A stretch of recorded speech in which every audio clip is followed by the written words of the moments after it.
Pernah kebayang nggak kalau satu pembaruan software kecil bisa melenyapkan nilai pasar sebesar 285 miliar dolar cuma dalam sehari? Nah, itulah yang terjadi dalam peristiwa yang disebut SaaSpocalypse. Dan dalam beberapa menit ke depan, kita akan bedah tuntas gimana ceritanya dan apa artinya ini bagi masa depan pekerjaan kita semua.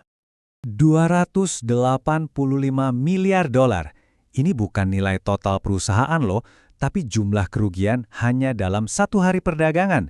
Guncangannya begitu dahsyat sampai mengirim gelombang kejut ke seluruh industri teknologi global.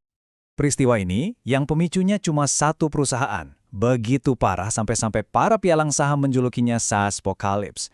Ini tuh plesetan dari kata apokalips atau kiamat, tapi untuk model bisnis software as a service. Ya, cara kita semua pakai software sekarang, lewat langganan.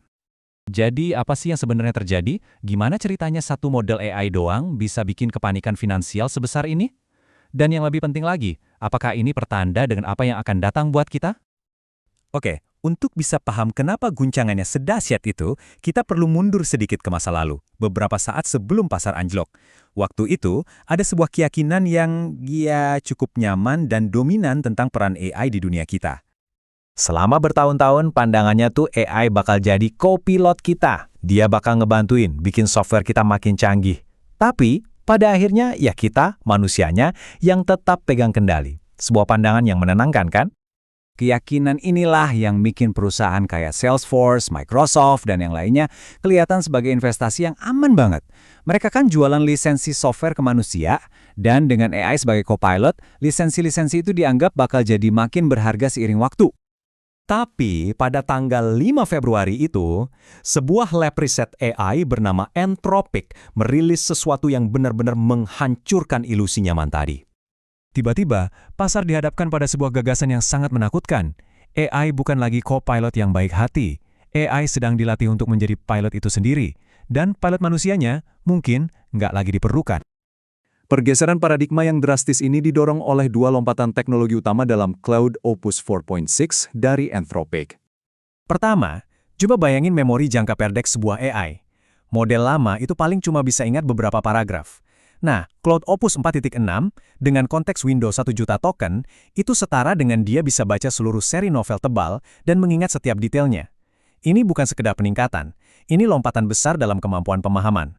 Tapi yang benar-benar bikin pasar panik adalah lompatan keandalannya. Lihat deh, model sebelumnya itu kayak asisten yang pelupa. Cuma bisa nemuin info yang pas kurang dari 20% dari waktu yang ada. Model yang baru ini lebih dari 76%. Tiba-tiba, AI jadi cukup bagus untuk diandalkan dalam pekerjaan profesional yang sesungguhnya. Terobosan kedua adalah tim agen. Gampangnya gini, Anda kasih AI satu tujuan besar, misalnya luncurkan kampanye pemasaran. Nah, AI ini langsung bertindak kayak manajer proyek. Dia menciptakan dan mengkoordinasikan tim agen-agen AI kecil untuk menangani setiap langkah. Nulis email, desain grafis, analisis data, semuanya jalan sendiri tanpa perlu campur tangan manusia. Jadi, dengan teknologi baru yang sekuat ini, apakah kepanikan pasar itu bisa dibenarkan? Apa kita benar-benar diambang sebuah revolusi, atau ini cuma reaksi berlebihan yang didorong oleh hype semata? Argumen untuk panik itu sebenarnya simple. Seluruh model bisnis software as a service itu kan dibangun di atas penjualan langganan ke manusia. Kalau satu AI bisa mengerjakan pekerjaan 10 orang, apa yang terjadi pada 9 lisensi software lainnya? Yah, mereka hilang begitu saja. Tapi di sisi lain, banyak juga yang bilang kalau kepanikan itu nggak masuk akal. Raksasa software yang sudah mapan itu punya benteng pertahanan yang dalam. Mereka punya kepercayaan pelanggan, data eksklusif selama puluhan tahun, dan seluruh ekosistem yang nggak bisa ditiru oleh model AI baru dalam semalam. Tentu saja, guncangan ini langsung memicu perlombaan senjata. Setiap pemain besar di dunia teknologi sekarang berebut untuk menunjukkan gimana cara mereka akan bertahan dan bahkan berkembang di era agentik yang baru ini. Strategi mereka adalah fokus pada aset terbesar mereka, data. Model AI umum seperti Cloud memang kuat, tapi mereka nggak punya akses ke data internal raksasa dan terkurasi yang dimiliki perusahaan-perusahaan ini. Idenya adalah menggunakan data unik ini untuk membangun AI yang lebih pintar dan lebih spesifik. OpenAI, pencipta ChatGPT, mengambil pendekatan yang berbeda. Mereka melihat masa depan di mana mungkin ada ribuan agen AI spesialis. Jadi, mereka membangun platform untuk menjadi dirijen bagi orkestra AI ini yang mengkoordinasikan semua agen berbeda untuk bekerja sama. Strategi Google adalah tentang membangun taman bertembok yang lebih tinggi dan lebih baik. Dengan menanamkan AI Gemini-nya secara mendalam ke Gmail, Docs, dan Drive, Google bertujuan untuk membuat ekosistemnya begitu mulus dan berguna sehingga Anda nggak pernah mau atau perlu pergi dari sana. Lalu ada pemain seperti DeepSeek. Mereka nggak mencoba membangun produk yang paling mencolok. Sebaliknya, mereka fokus untuk menjadi pemasok suku cadang. Mereka membangun mesin AI yang hemat biaya dan berstandar terbuka yang bisa digunakan perusahaan lain sebagai fondasi untuk membangun produk AI mereka sendiri. Jadi, apa artinya semua ini bagi kita di Indonesia?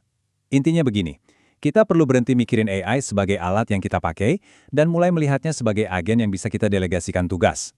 Entah Anda seorang pengacara, pemasar, atau developer, masa depan adalah tentang bagaimana Anda bisa memanfaatkan alur kerja otomatis ini untuk mencapai hasil, bukan cuma meningkatkan tugas. Momen ini bukan sekedar penurunan pasar saham. Ini adalah penyesuaian harga yang fundamental terhadap sebuah kenyataan baru. Kecerdasan itu sendiri menjadi komoditas, dan perangkat lunak yang hanya memindahkannya dari satu tempat ke tempat lain akan menjadi usang. Dan ini membawa kita pada pertanyaan utama yang harus kita tanyakan pada diri sendiri. Saat AI mengambil alih kemudi, apa peran Anda? Apakah Anda yang memberikan peta, atau Anda hanya akan menjadi penumpang?